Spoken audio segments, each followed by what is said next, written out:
Yes, now we're ready. Now we're ready. Okay, so we can get started then? Mhm. Okay, thank you, Sophie. My name is Kristen Watson. I'm the CFO for Bowen Island Municipality, and I'm putting together this presentation today for everyone so that you can do a really deep dive and see what's in the operating and capital budget for the municipality. The financial plan covers a 5-year period from 2025 until 2029. I don't see anybody watching in the meeting. This meeting will be recorded and will be put on the website so it can be viewed later. And questions from any members of the public are always welcome at any of the feedback opportunities, and I will go over those in detail at the end of the meeting. So I'll just get started. Just give me a minute here, please, to start the presentation.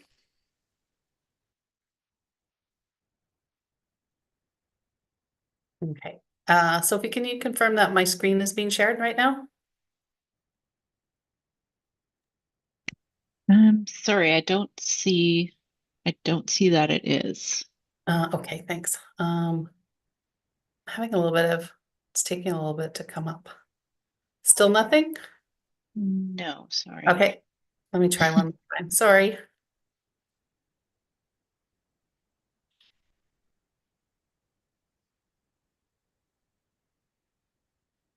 Ah, there we go. Okay, good. Thanks.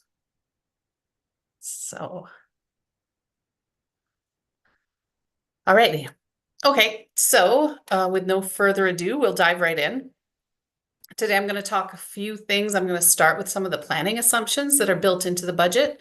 Talk a little bit about the change in the property tax revenue requirement. And talk a little bit about non-market change and how that impacts our budget.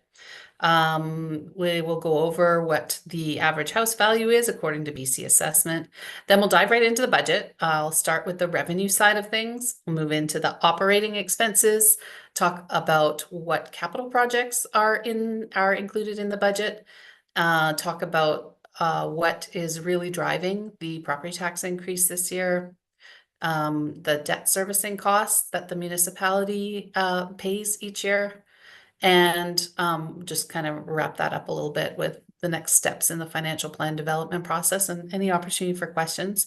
If there are any members attending the meeting, any members of the public attending the meeting, please do feel that you can stop and ask questions during the presentation. It is a very informal meeting, and questions are always seem to be a bit more relevant in the moment. So if you do have questions, please do use the chat function, raise your hand, and Sophie and I will do our best to call on you, and hopefully I can address your question in the moment.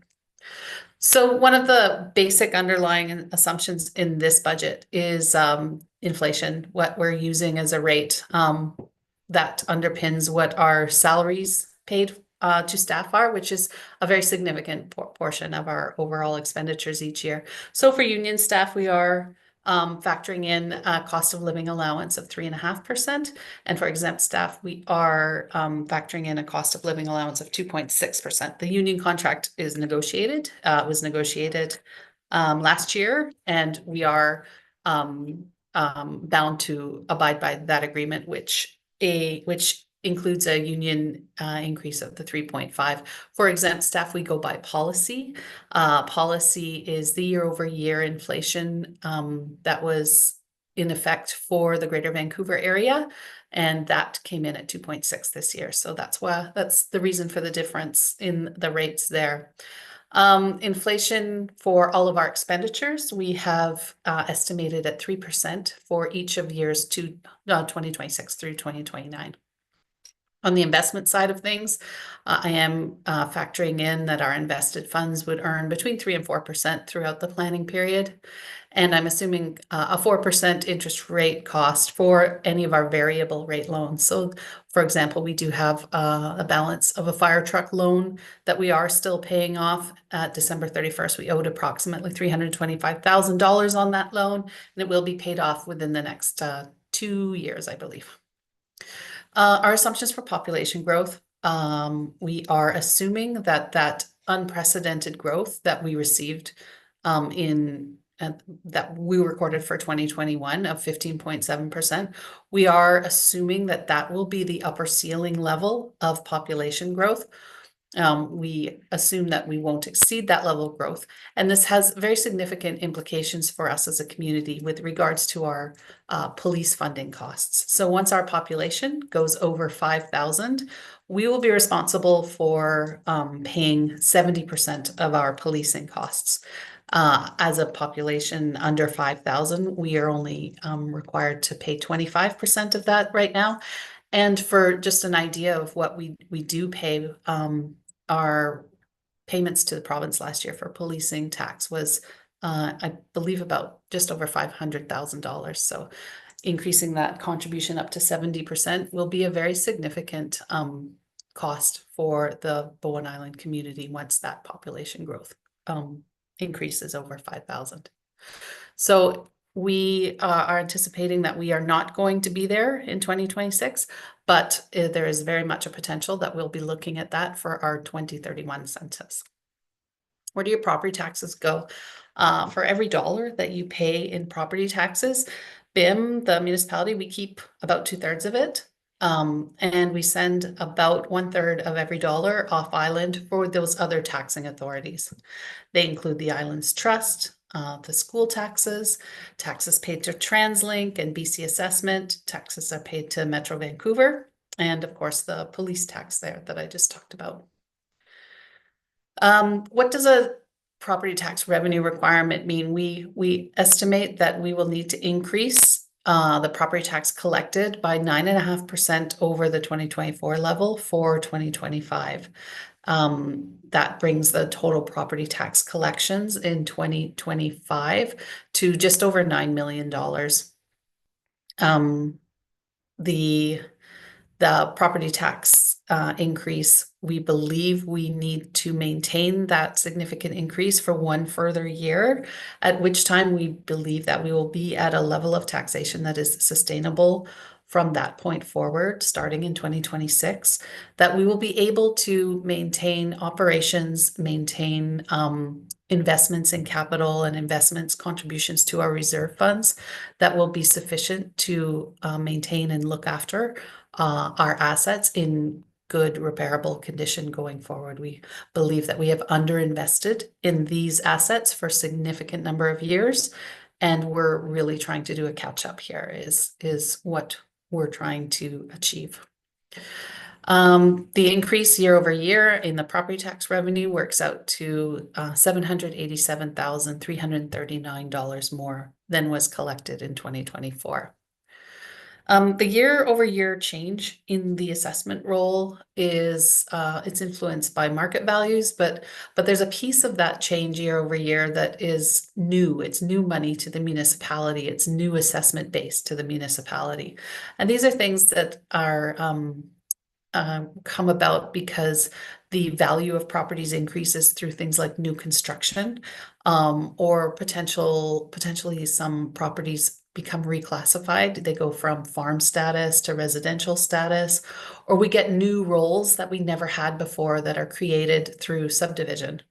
As well, the impacts of any permissive property tax exemptions granted by the municipality will impact the value of the assessment roll in a way that's different from just market value. So the impact to our assessment roll, of course, this is based on the preliminary assessment roll. That final assessment roll isn't produced by BC Assessment until April. But at this point, at this early point in the year, we do expect to receive approximately $106,000 of revenue that we wouldn't otherwise have received had there not been that construction activity or those decisions by council to grant permissive tax exemptions or things like that. So effectively, this $106,000 of new revenue that's generated through things other than market change effectively means that that 9.5% tax increase is actually going to feel about 8%. So that's a bit of property tax relief on that side. The average residential property, according to BC Assessment data, is just over $1.5 million or almost $1.6 million. And for the average property owner of a house worth that, that translates into an average municipal property tax bill of $3,831.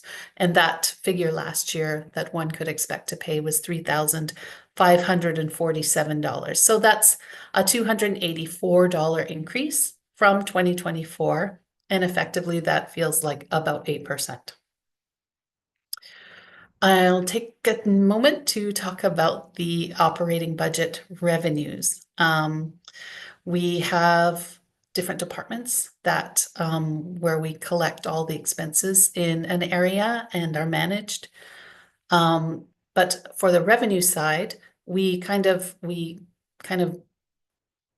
mix them all together. So we have different branches of revenue all contributing to our different branches of sale of service and that kind of thing. So I just want to kind of talk about what things are in each of those categories of revenue. So for example, sale of service, what we've got in there this year is $220,000 estimate for recreation fees. We've got business license revenue that we expect to earn of approximately $82,000. The fire hall lease revenue goes into that revenue line item. That revenue then from, just take a moment to address the fire hall lease revenue specifically, that revenue is then deposited into the fire equipment reserve fund each year. Community center rentals, this is a new revenue for us as the community center. We look forward to opening it in a matter of weeks at this point. The community center rentals, we want to be conservative. We don't want to overinflate our expected revenue in that department, and anything that we earn over and above 60,000 will be a gift to us. So community center rentals, we're looking at $60,000 in that first year. Our moorage and dock revenues from Snug Cove Dock and from Mount Gardner Dock, as well as the mooring buoys out in Mannion Bay, we expect to earn approximately $45,000 from that lease revenue. For our grants, there's several grants in the grant revenue line item this year. It includes the unclaimed community center grant amount of $900,000. There's an annual grant that we get from the province. It's called the Small Communities Equalization Grant, and that has very consistently paid us about $435,000 a year. We do not and have not heard anything from the province that we should expect that amount to be cut in any way. TransLink, we do receive funding from TransLink every year, which goes to maintain the road in Snug Cove.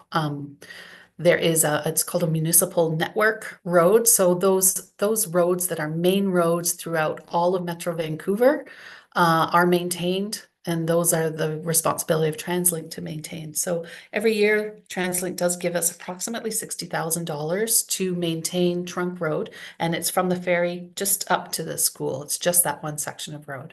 So we do have a plan this year to use that money.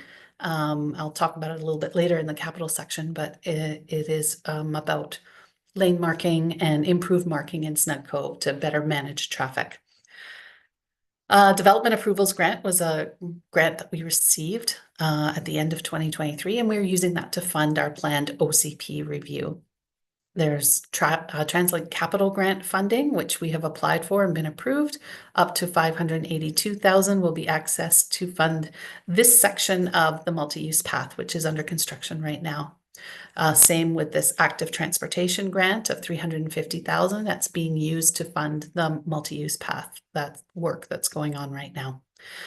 We have been approved for a recreation grant of $55,000, which will be used to acquire new equipment for the gym once it moves to the community center, as well as provide some programming about accessibility, providing access to people to learn how to use that new space. Gas tax grant funding, we have not earmarked it yet, but we do receive an annual allotment of about $77,000. There is a proposal for a Fire Smart grant FireSmart funded grant program of up to $70,000 this year to hire summer part-time students as well as a FireSmart coordinator. So if that grant proposal is successful, then we will be able to use those funds to actually pay a temporary staff person to carry out the initiatives, the objectives of the FireSmart program. We have $60,000 of funding to help us in our work with First Nations to undertake emergency preparedness engagement. We have $60,000 allocated to us for emergency social services and operations center initiatives. I'm sorry, that's not approved at this moment. We've got those applications in and we're hoping that those grants will be approved and we can carry out this work this year. And we have received our approval for $40,000 of volunteer firefighter department equipment. And we will be going forward and acquiring some new capital equipment there with those funds. Lastly, we are in receipt of a significant amount of housing accelerator funds. We propose to use $50,000 of that revenue in order to pay for the development of a DCC bylaw for the sewer and for the water in the Cove. Next line item under revenues is our development revenue. And we have an estimate of an estimate of $350,000 this year in building permit revenue. Last year we did earn $366,000 of building permit revenue. So this year we're looking at $350,000. We want to be conservative. We don't want to be too ambitious in what types of building permit revenue is going to be received. We don't know what the economic climate is going to bring, so we are making sure that we don't want to be too ambitious on that line item. Other development revenue that we receive are things from permit applications for development permits, for variance permits, and bylaw amendments, those sorts of things. So total estimate from those other permits are about $42,000. Our other income line item includes our investment income earned on our reserve funds, as well as any interest and late payment penalties earned on unpaid taxes, and other miscellaneous income of about $26,000 together is included in that other income line item. And lastly, we do have a line item this year for new debt proceeds. So initially, we are looking at potentially taking on new debt for a new works operations yard. The plan is that total loan proceeds over the next 3 years would be approximately $3.5 million. Now, this is not approved at this point. Anytime we look to acquire new debt, we do need to go through an elector approval through an assent process, and that making sure that the community approves that new borrowing. So we've put it in the budget. We want you to know that it's in there, and potentially you might be hearing about a new elector approval to borrow up to $3 million for $3.5 million up for a new work yard starting in 2025. Moving to the budget side, the operating budget expense side of things, I have heard a lot of discussion in the community about going to a zero-based budget approach. I want you to know we're already there. All our BIM budgets are done on a zero-based budget process. And what that means really is that a manager starts year after year by reviewing their department service plan, and they budget accordingly for the supplies and services that they believe will be needed to carry out their work plans each year. We don't build our budgets by saying, oh, well, I had 50,000 last year to do this, so this year I'm going to need 50,000 plus a bit more. Like, we start from ground zero year after year. Staffing, of course, is the significant majority of our operating expenditures, and they're quite easy to measure, and they're included in the budget. So really, that just leaves about a third of our operating budget, which is attributable to the supplies and the services that we procure each year. And so those are absolutely, they're reviewed line by line each year and adjusted according to the manager's best estimate of what will be needed to carry out the work plan for the coming year. So sometimes things go down and sometimes they go up, but they definitely go both ways. And I just wanted to assure the community that all of the budget is looked at with a high degree of rigor and a significant amount of detail. And what's put in the budget is the manager's best estimate of what is going to be needed to carry out the work plan. Here is our 5-year operating expense budget. And I'll just kind of go through it line by line department and give you an overview of what's in there. Starting with the mayor and council budget, there is a proposal included in this budget to increase mayor and council remuneration, which is coming with a cost of about $68,000. Now, since this first budget was developed, council has directed staff to bring forth a new remuneration policy for approval, but this is with the caveat that it would not take effect until after the next election. So the final draft of the budget, this increase, $68,000 increase to 2025 mayor and council remuneration will not be in there.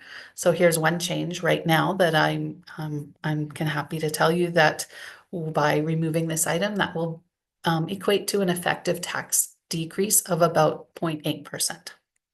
In the administration and finance departments, there's an allowance for staff compensation as in each department, but in the administration finance department, the costs for COLA and like salary grid progression, the net cost of that is estimated at $30,000. We also have an increase of about $18,000 to our professional fees coming from our audit fees. We went out to tender last year to select a new auditor. We only got one response, which was from our existing auditor. So we've contracted with them again for the next 5 years. And there's an increase in there for about $18,000 for professional fees. Also, we have anticipated that we're going to be doing more card processing, being at the community center, processing more transactions. We do believe that we should make a provision for things like Moneris, the card payment processing fees and things like that. So we have put an increase of $2,000 estimate in there. For general government, we have a significant increase to our information technology budget for 2025. We've put an allowance and increased the allowance there by $40,000. So by operating from the new community center, this is going to result in increased security costs, cybersecurity costs. We have many more wireless access points. We have a larger network scope, and we've added peripherals and stuff being in that new location. Some of that is offset, of course, by the elimination of the municipal hall rent of $9,500 per month. We have included a rent provision up until March 31st. So that is still in there, but we can expect to achieve those savings going forward once we move the municipal hall from its existing location into that new location across the street.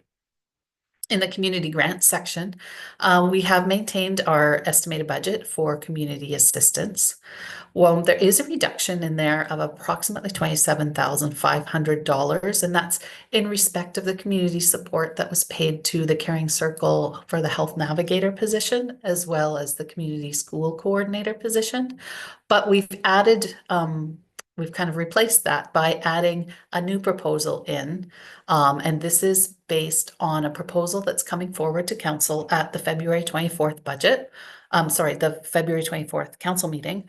In the budget, there is $35,000 that has been included for a potential 2-year temporary production coordinator role. Now, this would not be a Bowen Island municipality staff position. This would be a contract position that would be managed by the Hearth, and the role of that position is really twofold. It's a marketing as well as a support position, offering support to productions that come to the community center. We want that building filled. We don't want that theater to be empty. And we believe, the committee believes, that a short-term temporary 2-year investment in a position to help create awareness and promote that space to productions across the Lower Mainland and across the province and the country, really, in order to make them aware of the space and really try and attract some productions to that theater. Fire and emergency planning budget that includes some staffing increases that have been requested. There is a request from the fire department for a 0.6 increase to the assistant fire chief role. That's needed to support the department with the increased training responsibilities due to new provincial fire services legislation that was adopted last year. As well, for the emergency planning department, there is a request to increase that position from a 0.6 part-time to increase it by 0.4 to a full-time emergency planning coordinator. Again, new legislation, the new Emergency and Disaster Management Act puts significantly more responsibilities on municipalities for emergency planning in their communities, and there is a request to augment that position in order to accommodate that extra workload. Last year, we did have $150,000 of disaster planning grant funded expenditures included in the budget. That grant was not received or expended in 2024, and we've actually moved it into the capital planning for culvert design. That grant was awarded, but now that we better understand it, it actually belongs in Public Works in the capital planning section of the budget. And what it relates to is how do we design culverts that meet the requirements for that 100-year flood scenario? So that will be a new project included in the capital budget that will be managed by our Public Works Director in 2025. There's no significant planning changes to the planning department. We've got the staffing expenditures increased by COLA and the grid progression. Bylaw services, there is an increase there related to staffing costs to hire on-call ferry marshalers. So last year we did put in a provision for, I think, a $12,000 or $15,000 expenditure to hire on-call ferry marshalers. We learned how difficult the recruitment challenges are to hire for just an on-call position. It actually proved impossible. We weren't able to find anybody who was interested in taking on that work. So this year we've changed it up a bit. We actually plan to try to make a position more attractive. We are looking as a proposal to staff a temporary part-time position for 6 months for dedicated hours each week between May and October during the summer when it is the most busiest. And we are looking at trying this as a pilot project. The estimated cost to do this is about $45,000. There's no property tax implications from this project. The funds are earmarked to come from our surplus. And last year, near the end of the year, we received an extra unexpected allocation of small communities equalization grant funding. And so we propose to use this money to pay for this initiative. So with council approval, we may be able to see how that goes, see if that addresses any of the ferry challenges, and as well use that as some leverage in our discussions with BC Ferries to help support us in addressing the ferry marshalling challenges that we face, especially in the summer months on Bowen Island. In our Public Works Department, our operations costs this year are impacted by our kind of changes to our staffing complement, as well as some one-time things that were funded that have not been funded going forward. So in our 2024 budget, we included a temporary administrative staff increase that was to support asset management. And council had approved this position through the end of June of this year, but we've changed that up for 2025. This budget contemplates removing that temporary part-year staffing allocation and instead replacing it with a new permanent 1.0 asset management coordinator position. And if that's approved, it's planned that that position would start in June, so kind of a half year.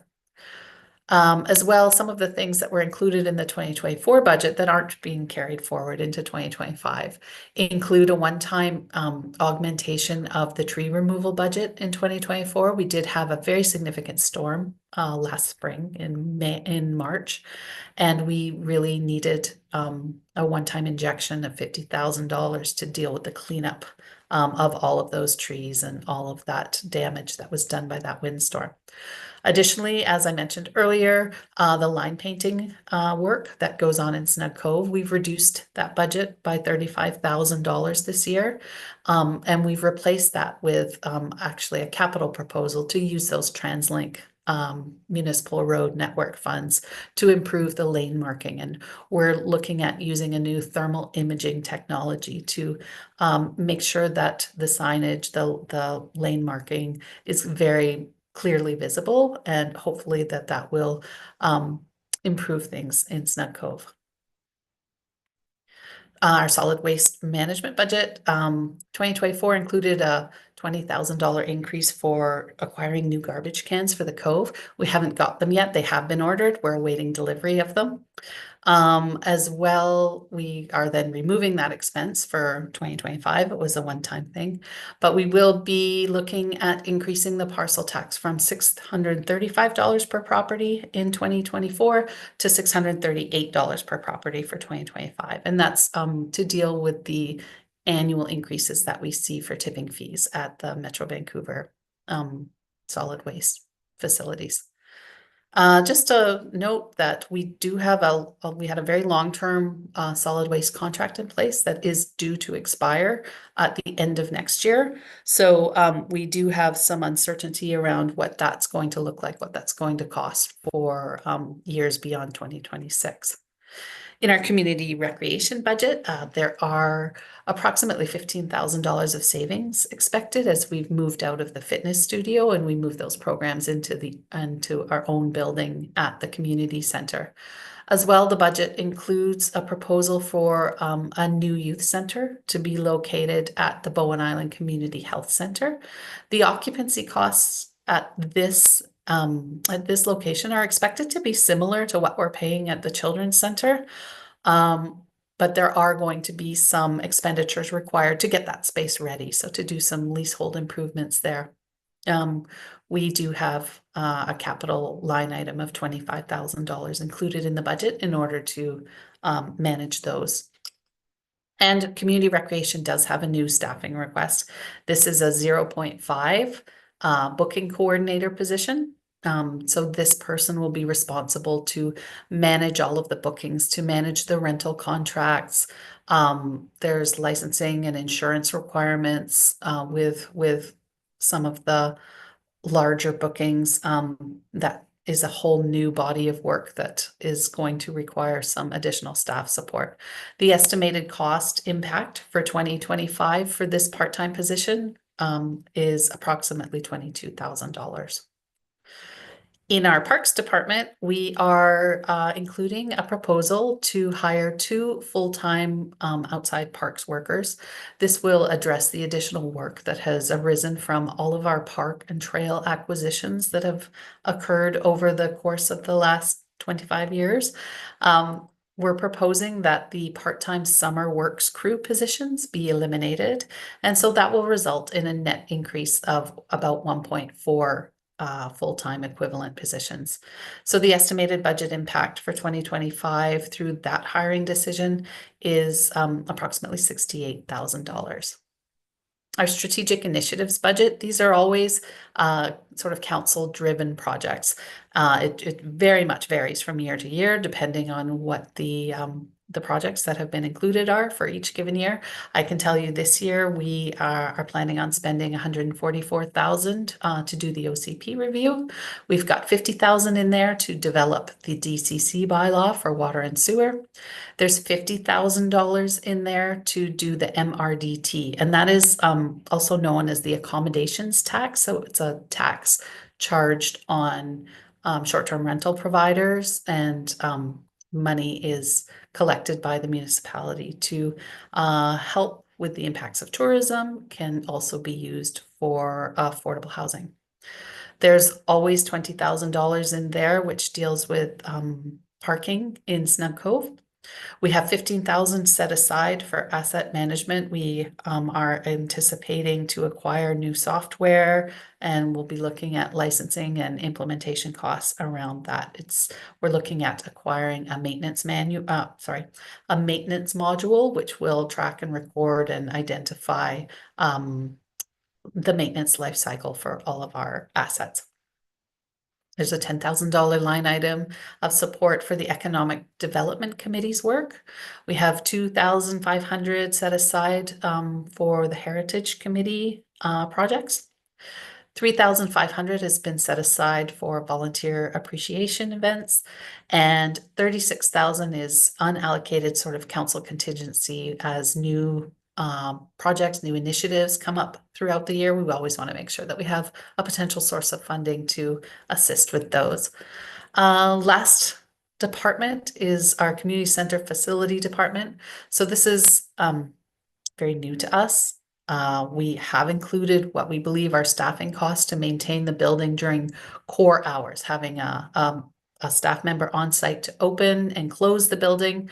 4 hours we've established at 6:30 a.m. to 9 p.m. from Monday to Friday, and I believe 8 a.m. to 6 p.m. on weekends. So staffing will include the 1.0 full-time equivalent facility manager position, and we are hiring several part-time custodial positions. And again, their job will be to maintain that facility and be on site at the beginning and end of each day and make sure the building is safely opened and safely closed at the end of each day. We've also, in our budget, we've included provisions for all of the different building maintenance line items. We've got HVAC in there, we've got lighting and supplies, cleaning supplies. Of course, we have to, once the project is turned over to the municipality, we will be responsible for the property insurance on that building. And after we get through, a full year of operations, we'll really better be able to determine if the budget line items that we've provided for are reasonable. But we do believe that we've looked at all of the different building systems, and we think that we've put in a reasonable provision for what we expect to spend on operating this building over the course of the year. We'll look at what we've got in the capital budget. We've got $20,000 to finish temperature and humidity controlled space. This is something that we believe, now that we are more familiar with that space in the basement of the building, we were concerned that it was going to be open to the outside air and not be temperature or humidity controlled, and that would not be a space where we could store our records. However, we have since learned that that's not going to be needed. The space is interior, it is humidity controlled, and we won't have to worry about doing that upgrade. So for the next iteration of this budget, we are going to remove that line item. We do put in an annual replacement of all of our IT equipment. We do that each year from the Capital Renewal and Replacement Fund. And we've also got an idea, a proposal to spend $70,000 to acquire new upgraded audio-visual equipment in the community conference room. We do have that funded as a potential allocation of Growing Communities grant. There are accessibility grant funds available out there that could potentially help to offset some of the costs of this project. And in accordance with our accessibility group later this year, we will be potentially looking to submit an application to that program. There is a proposal to acquire a new fleet vehicle for planning and engineering staff to go around the island to conduct inspections. It's estimated that a pickup truck would be appropriate for this need. So that's in the budget at $50,000. Overall, the community center, we are, for the municipal hall side of things, we are picking up everything that we have and we are moving it over there. But we do have to set aside some money in order to properly equip the new community center. So we've got a list here of potential needs that we might need to have. We don't have any cleaning equipment yet. We have never had a washer and dryer in the budget. We know that we'll have to construct some kind of storage shed for garbage containment. So I don't want to go through the whole list, but certainly those are some of the things that are on our radar that we will need to acquire. So we do have we are proposing that up to $175,000 from surplus be used to address those obvious needs that we're going to have once that building is open to the public.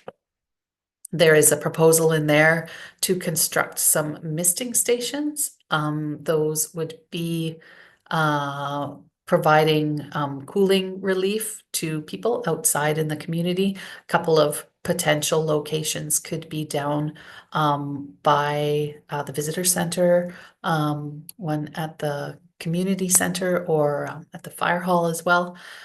So that is something in there that is proposed that it be included and be funded from accumulated surplus. There's a proposal to install heat pumps at both of our fire halls. Currently, they are heated from propane, which is A, both very expensive, and B, not particularly environmentally friendly. So looking potentially to install heat pumps at both of our fire halls, not the one that's leased to BC Hydro, but our satellite fire hall, as well as our new fire hall. And that would save us potentially up to $6,000 per year in the propane heating costs. So the fire chief has made that request, and that has been included in the budget, funded from a surplus fund. Capital expenditures for the fire department include $40,000 for a UTV, a utility task vehicle, to help with wildfire interface fires, and it could also be used at the fire hall to do the plowing in the winter, which would reduce the pressure from our public works staff, and a smaller, more nimble vehicle in order to plow that back area back there. Lastly, at our emergency operations center, showing you a picture of it here. It is quite open. It's got access to a metal roof, and it is very acoustically challenged in there. It's very sound echoes. It's very difficult to hear. So the fire department has proposed that we spend $20,000 to close in that ceiling space to improve the sound, muffle any of the rain sound, and install ceiling tiles in there to improve the acoustics of that room. Again, that too would be an expenditure funded from surplus. We are taking delivery of our $420,000 pumper truck next year. That should be coming within the next couple of months. It was ordered at the end of 2022, and it just takes that long to build those specialized trucks.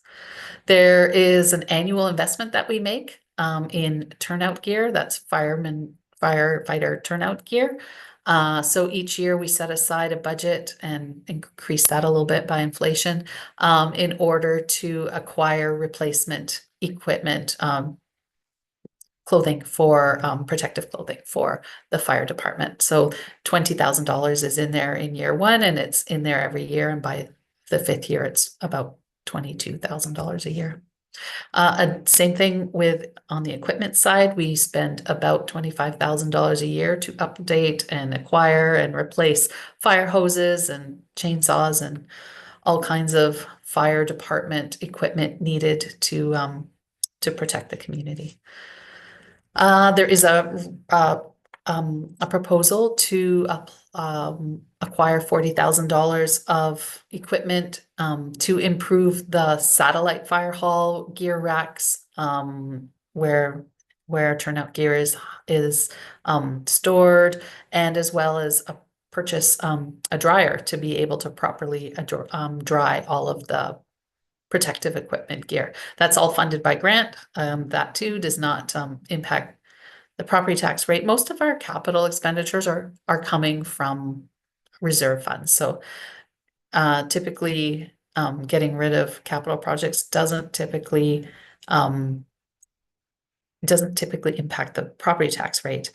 What impacts the property tax rate is how much we contribute to those funds. For Grafton Lake, we do have a watershed management plan proposed for the Grafton Lakes Park. There will be a pit toilet going in to the Art Renison Nature Park. The Grafton Lake Watershed Management Plan, I know that Carla, the parks manager, is working on a grant proposal to help offset some of the costs of that program. 25% of that will be allocated to the Cope Bay water users, and 75% of that project is being allocated to general parks users municipal wide. Parks, Trails and Beach, we spend approximately $85,000 per year to improve our park and trail structures. So those are the staircases or the bridges. We are looking to spend about $25,000 per year to improve our public beach accesses. And we will see those increasing annually throughout the 5-year planning period. Some of the projects include the Kates Bay Beach Stairs, the Village Drive to Municipal Hall stairs, several beach access stairwells, locations all over the island. From our Public Works Department, we expect to invest up to $1 million each year in order to deal with our many failed culverts. They're at high risk of failure. They're at the end of their useful life, and we are wanting to do our best to coordinate these projects with the utility and other roads projects. We don't want to replace a culvert and go back and repave the road a little bit later. We want to do all that work at the same time in order to create the most efficiency that we can. Our road rehabilitation budget is established at $550,000 this year. So for 2025, there's a proposal to work on Taylor Road, Jason Road, and Windjammer Road. Again, that is going to be coordinated with water main work that's needed in Tunstall Bay. There are unstable rock slopes all over the island. The Director of Public Works has identified a need to invest approximately $100,000 per year in rock scaling projects in order to improve public safety. There is a proposal this year to spend up to $250,000 in the library. There's 2 issues that we are investigating at the moment. One of them is some rotten beams that are visible near the entranceway. So we will be engaging a contractor to look at that and see potentially what that might cost to upgrade or to replace those rotten beams. And as well, there is a failed culvert underneath the building. It was discovered several years ago when we were doing the trunk road work on the storm sewer. There is a need to fill that failed culvert that is under the building in order to maintain the integrity of the building's foundation. So that work will be undertaken this year as well. On our dock, we have several piles on the Snug Cove Wharf that need to be replaced. So we've allocated up to $200,000 to do that work to replace the piles. And we also have some repairs that are scheduled for Mount Gardner Dock. We need to repair and replace some of the boards. And as well, we are looking at installing a new ramp there. So we've got a budget provision for that. In the equipment, Public Works side, we are looking at acquiring some new brining equipment. So that's equipment that effectively sprays salt water on the roads. It's more efficient than dumping a lot amount of salt on the road. It's cheaper, and it provides better protection against black ice and those early morning situations where there hasn't been any snow, but but it's cold enough that so ice forms. So this brining equipment, it will be instrumental in improving safety on our roads by inlaid thermoplastic paving marking in Snug Cove. That is the lane marking program. We are looking at spending up to $111,000 of money that we have in that money that is provided annually by TransLink. These markings are deemed to be much more durable than regular pavement markings. They require less maintenance. They certainly have a lower life cycle cost. And we hope that we will be better able to communicate what drivers should do in Snug Cove when they're driving on Trunk Road and awaiting ferry marshaling there. And we expect that this method will help to alleviate some of the congestion in Snug Cove. I'll talk about the MUP, the multi-use path. So right now we do have a $1.2 million project underway from Artisan Lane continuing up along Grafton Road. This is being paid for majority by grant funding. We have active transportation funds, we have TransLink grant funds, and we have climate action funds for the most part. This is leaving us with a small contribution of around $18,000. There's a next phase though that has been proposed to be completed. This phase is not in this first draft of the budget, and we will be looking to get an indication from council about how, if that is to be put in the budget, how we should fund our municipal contribution. The next phase requires a municipal contribution of up to $236,000.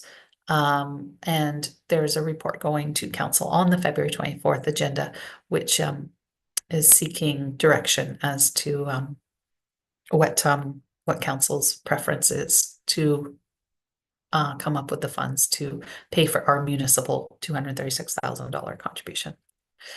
As well, there are future phases in the multi-use path. And in order to seek grant funding for these future phases, we have to have some elementary design work done.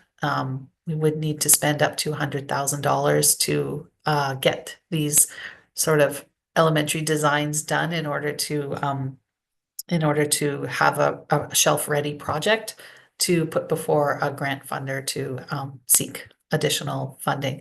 So there on this February 24th council report as well, there is a recommendation to either seek funding or defer this expense line item, where we're trying to figure out what the best way forward with this future investment in the multi-use path is going to be. So tune into the meeting on February 24th. Our capital budget includes a new service yard for $3.5 million to be built over the course of 2025 through 2027. As I think most people are well aware, the existing Public Works service yard is in terrible condition. It's significantly undersized, and it really has come to the end of its service life. So work is underway at the moment to design a new service yard, and this expenditure would be funded through new debt. Again, this does require an assent process, so we would be in a holding pattern really until we've gone through and put a concise plan together with a request to council to go to the community for approval for new debt. In our recreation department, our capital budget includes $50,000 of fitness center equipment, which is funded by a grant. $25,000 are included for the leasehold improvements for a new youth center. $40,000 funded through the Public Art Reserve is included in order to pay for a significant new art installation out front of the community center, and as well as other small other installations in the rest of the community.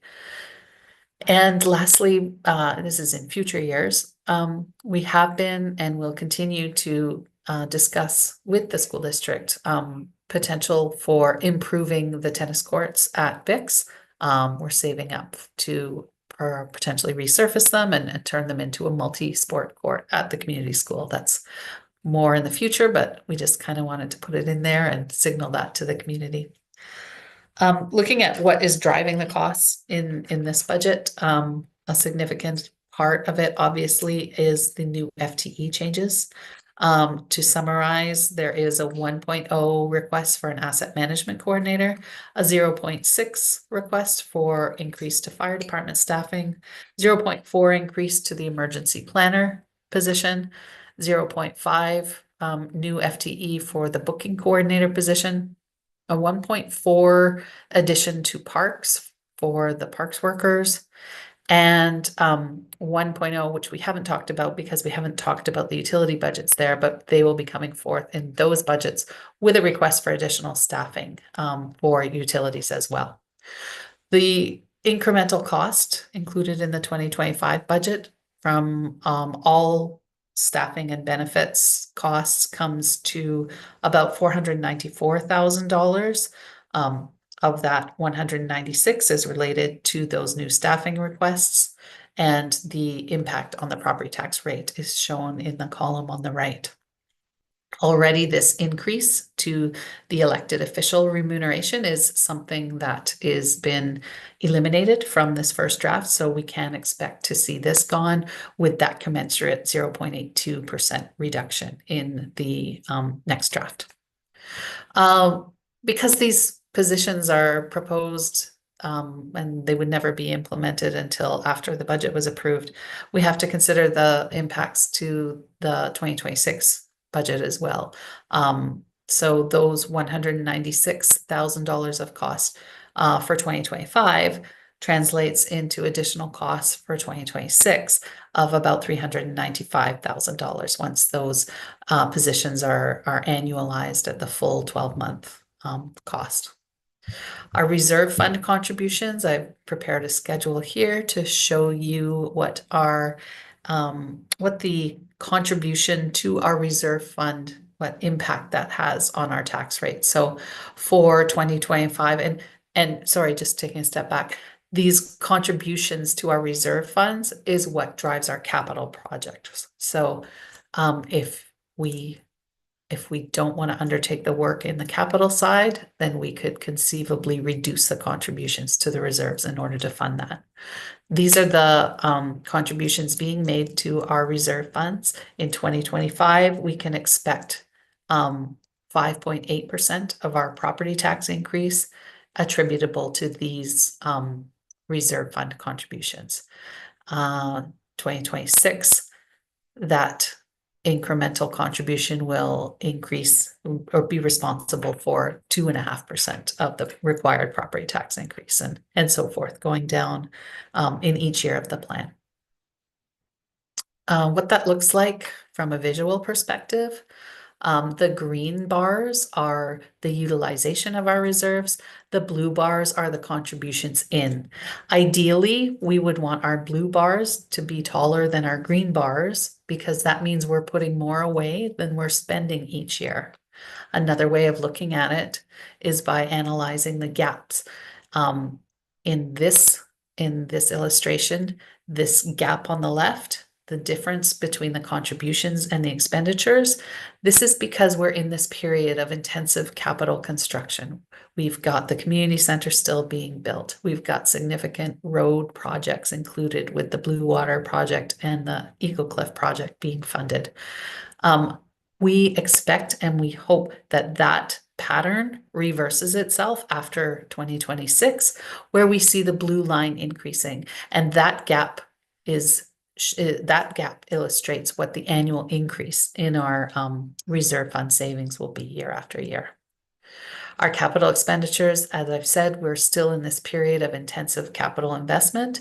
For 2025 are expected to be just over $6.5 million as we complete the community center and as we finish the projects, the Blue Water and the Eagle Cliff projects. Those are for the most part being funded either by grant or by debt that is being undertaken by the local users in those areas. But there are municipal components to those projects, and anything to do with roads or culverts within those water projects are part of the municipal general capital program, and they are included in this $6.5 million expenditure. That is expected to decrease as we complete these projects and level off somewhere around $2.5 million a year of ongoing annual investment in capital project renewal and replacement of infrastructure. Our debt service in 2025 is expected to be 674,000. It's expected to increase next year if we go forward with that new works yard, and we'll continue at that level. And as well as we pay off that fire truck in 2027, we'll see a little bit of relief there in our annual debt service charges. The financial plan, I do want to make you aware that there are some financial plan options. Please do take a look at the report on page 54. It offers several options for council consideration and what including or removing those options would be and what the impacts to the tax rates would be. That can be found on our website at this link, and page 54, please draw special attention to it because it's an interesting way for people to provide feedback on any specific element that's included in this budget. Our development process timeline, we are here, we're at February 20th, the public budget open house. And we will continue with a second meeting for people to attend and ask questions. That will be held next February 27th at 6 p.m. We are holding our utilities budget presentation committee of the whole meeting on March 3rd at 1 o'clock with council. And a little bit later, a week after that, we'll be providing our next draft budget to council. On the 24th, we will provide a final draft one more time to council and seeking direction to draft a financial plan bylaw after that meeting for potential to read and adopt that bylaw at the meetings of April 14th and April 28th, which is when we expect to have this process wrapped up by. These are your opportunities to provide your budget input. We have a dedicated budget email at budget@bimbc.ca. You can always send a direct email to mayorandcouncil@bimbc.ca. We have a second open house Zoom meeting on February 27th. We'll have the committee of the whole reading regarding the water and sewer budgets on March 3rd. And we do have a dedicated website community discussion board that is set up at our website at www.bimbc.ca. So please do provide your feedback. We have until March 7th to do that, and all of that feedback will be consolidated and presented directly to council. So please know that all of that information will go direct to council. So I will stop sharing my screen at this moment. Kristen, can you hear me? Yeah. I just a quick correction. Our website is www.bowenislandmunicipality.ca. Oh, thank you. Yeah.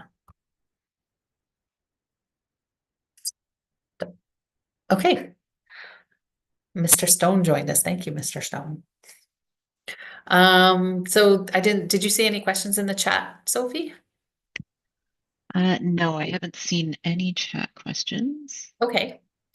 Well, unless Andrew had anything to say, I guess we could wrap this up, and we'll just continue to monitor our emails and our other feedback opportunities and respond to any questions or any feedback that we get at that time.